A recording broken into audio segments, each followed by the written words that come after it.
திருமால்வராக வடிவெடுத்து சிவயோகம் புரிந்த சிவபுரம் இதுவே. பெரிய நாயகி உடனமர்ந்து பேரருள் புரியும் பிரம்மபுரிநாத.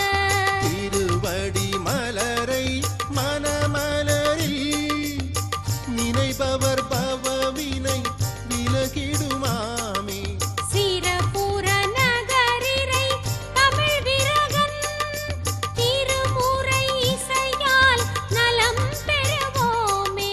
சிவாய நம ஓம் சிவாய நம ஓம் நம சிவாய சிவ சிவாய நம ஓம் சிவாய நம ஓம் சிவாய நம ஓம் நம சிவாய சிவ சிவாய நம